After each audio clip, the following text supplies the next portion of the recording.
ಎಷ್ಟು ರುಚಿ, ಏನು ಪರಿಮಳ.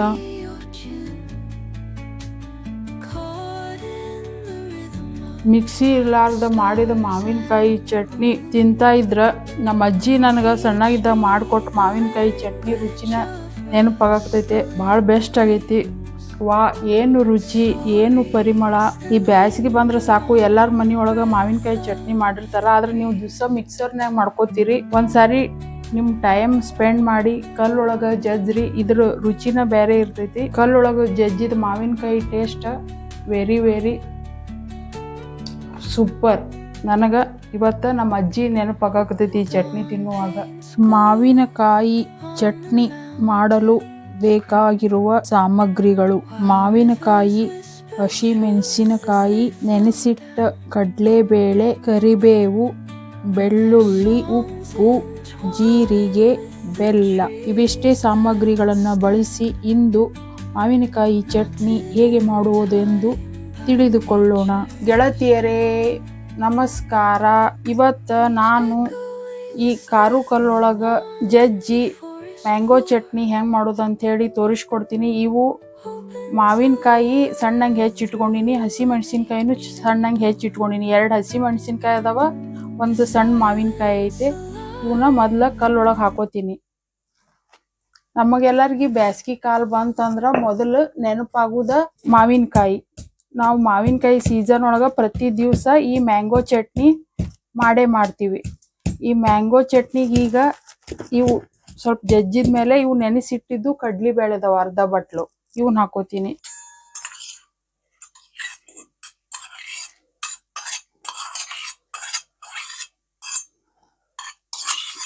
ಇವು ಕಡ್ಲಿಬೇಳೆ ಹಾಕೊಂಡ್ಮೇಲೆ ಒಂದು ಅರ್ಧ ಸ್ಪೂನ್ ಉಪ್ಪು ಹಾಕೋಬೇಕು. ನಮ್ಮ ಅಜ್ಜಿನೂ ಇದೇ ಥರ ಕಲ್ಲೊಳಗೆ ಕುಟ್ಟಿನ ಮ್ಯಾಂಗೋ ಚಟ್ನಿ ಮಾಡ್ತಿದ್ರು. ಇಂದ ಅವ್ರ ನೆನಪಾಗಿನ ನಾ ಈ ಚಟ್ನಿ ಮಾಡಾಕತ್ತೀನಿ. ಅದರ ರುಚಿ ಮತ್ತು ಆ ಪರಿಮಳ ನಾವು ಮಿಕ್ಸರ್ ಒಳಗೆ ಮಾಡಿದ್ರೆ ನಮ್ಗೆ ಸಿಗುದಿಲ್ಲ. ಈ ಕಲ್ಲೊಳಗೆ ಮಾಡಿದ್ದನ ಒಂದು ಟೇಸ್ಟ್ ಬೇರೆ ಇರ್ತೈತಿ. ಇವು ಅರ್ಧ ಸ್ಪೂನ್ ಜೀರಿಗೆ ಅದಾವ, ಇವನ್ನ ಹಾಕೊಳಕತ್ತೀನಿ. ಇವನ್ನೆಲ್ಲ ಕೂಡಿ ನಾವು ಕಲ್ಲೊಳಗೆ ಸಣ್ಣಂಗೆ ಜಜ್ಬೇಕು. ಈ ಜಜ್ಜೋದ್ರಿಂದ ಇದ್ರದ್ದು ರುಚಿ ಹೆಚ್ಚಾಗ್ತೈತಿ. ಮತ್ತು ಒಂದೆರಡು ಕರಿಬೇವು ಹಾಕೋಬೇಕು. ನಾನೀಗ ಮ್ಯಾಂಗೋ ಹಾಕೊಂಡಿನಿ, ಹಸಿಮೆಣಸಿನ್ಕಾಯಿ ಹಾಕೊಂಡಿನಿ, ನೆನೆಸಿಟ್ಟಿದ್ದು ಕಡ್ಲಿಬೇಳೆ ಹಾಕೊಂಡಿನಿ, ಕರಿಬೇವು ಹಾಕೊಂಡಿನಿ, ಅರಿಶಿನ ಪುಡಿ ಹಾಕೊಂಡಿನಿ, ಉಪ್ಪು ಹಾಕೊಂಡಿನಿ, ಜೀರಿಗೆ ಹಾಕೊಂಡಿನಿ. ಇನ್ನು ಬೆಳ್ಳುಳ್ಳಿ ಮತ್ತು ಬೆಲ್ಲ ಹಾಕೋಬೇಕು. ಇವನ್ನೆಲ್ಲ ಹಾಕೊಂಡು ಒಂದು ಸ್ವಲ್ಪ ಸಣ್ಣಂಗೆ ಜಜ್ಬೇಕು. ಮಿಕ್ಸಿ ಒಳಗೆ ಜಲ್ದಿ ಆಗ್ತೈತಿ, ಇದ್ರೊಳಗೆ ಟೈಮ್ ತಗೋತೈತೆ, ಬಟ್ ಟೇಸ್ಟ್ ಆಗ್ತೈತಿ. ನಾನು ಯಾವಾಗಲೂ ಮಿಕ್ಸರ್ ಒಳಗೆ ಮಾಡ್ತಿದ್ದೆ. ಇವತ್ತು ಸ್ವಲ್ಪ ನನಗೆ ಇದನ್ನ ಕಾರು ಕಲ್ಲೊಳಗೆ ಮಾಡಿ ತಿನ್ಬೇಕಂತ ಹೇಳಿ ಇಷ್ಟ ಆಯ್ತು. ಅದ್ರ ಸಲುವಾಗಿ ನಾನು ಇವತ್ತು ಇದನ್ನ ಸ್ವಲ್ಪ ಕಷ್ಟ ತಗೊಂಡು ಜಜ್ಜಿ ಮಾಡಾಕತ್ತೀನಿ ಮ್ಯಾಂಗೋ ಚಟ್ನಿ. ಇದು ಮಿಕ್ಸರ್ ಒಳಗೆ ಮಾಡಿದಂಗ ಪೂರ್ತಿ ನೈಸ್ ಆಗಿ ಬರೋದಿಲ್ಲ. ಒಂದ್ ಸ್ವಲ್ಪ ಅವಳು ಚೌಳು ಇರ್ತೈತೆ, ತರಿ ತರಿಯಾಗಿದ್ರು ಇದ್ರದ್ದು ಟೇಸ್ಟ್ ಜಾಸ್ತಿ ಇರ್ತೈತಿ.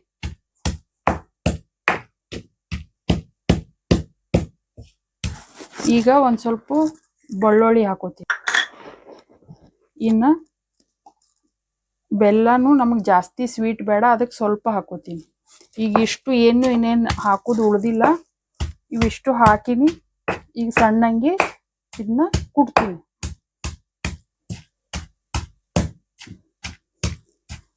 ನೋಡಿದ್ರಲ್ಲ ಗೆಳತಿಯರೇ, ಮಾವಿನಕಾಯಿ ಚಟ್ನಿ ಕಲ್ಲೊಳಗೆ ಯಾವ ಥರ ಮಾಡೋದು ಅಂಥೇಳಿ. ನೀವು ಒಂದು ಸ್ವಲ್ಪ ಟೈಮ್ ಇತ್ತಂದ್ರೆ ಈ ಥರ ಕುಟ್ಟಿ ಮಾಡ್ರಿ. ಮನೆಯೊಳಗೆ ಎಲ್ಲರಿಗೂ ಒಮ್ಮೆ ಸರ್ಪ್ರೈಸ್ ಕೊಡ್ರಿ. ಈ ಮ್ಯಾಂಗೋ ಚಟ್ನಿ ಹೆಂಗಾಗೈತಿ ಕಲ್ಲೊಳಗೆ ಜಜ್ಜಿದ್ದು ಅಂಥೇಳಿ.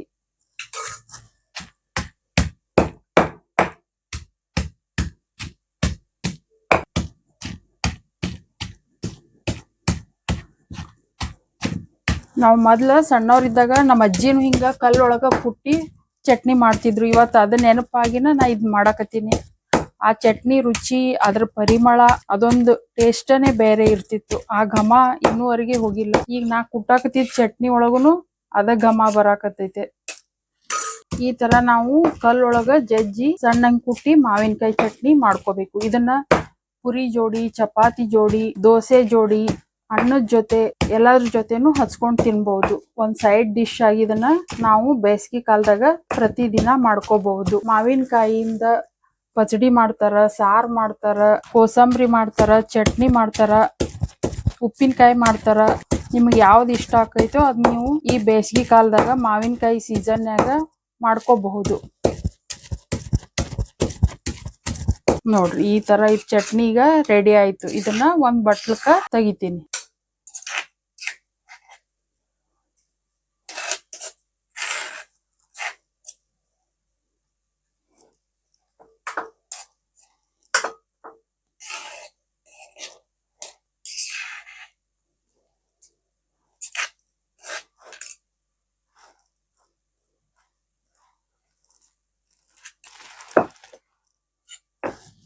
ನೋಡ್ರಿ ಫ್ರೆಂಡ್ಸ್, ಮ್ಯಾಂಗೋ ಚಟ್ನಿ ಕಲ್ಲೊಳಗ ಕುಟ್ಟಿ ನಾ ಮಾಡಿದ ಮ್ಯಾಂಗೋ ಚಟ್ನಿ.